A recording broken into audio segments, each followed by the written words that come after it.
अस्सलाम वालेकुम। अल्लाह ताला का लाख लाख शुक्र के 5 दिन की शदीद गर्मी शदीद हब्स के बाद आज पाकिस्तान के कुछ बालाई इलाकों में बारिश के बाद मौसम तब्दील हुआ और आज और कल मुल्क के कुछ बालाई इलाकों में मज़ीद बारिश और तमाम इलाकों में ख़ुसूसन मैदानी इलाकों में कल से गर्मी और हब्स की शिद्दत मज़ीद कम होगी।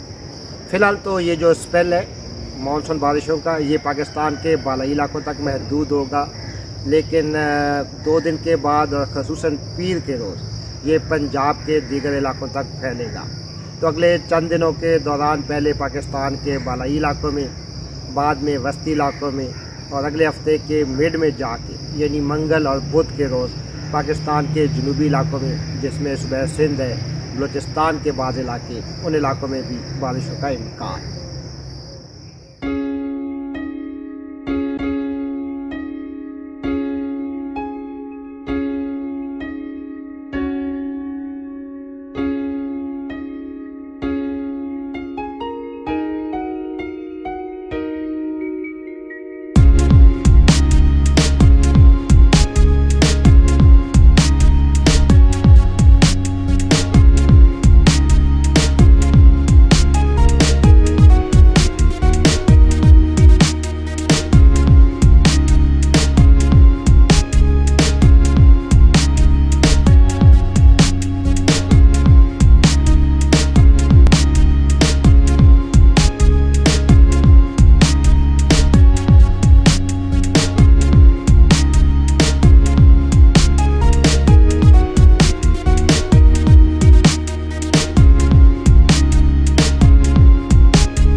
चैनल मौसम डॉक्टर हनीफ के साथ।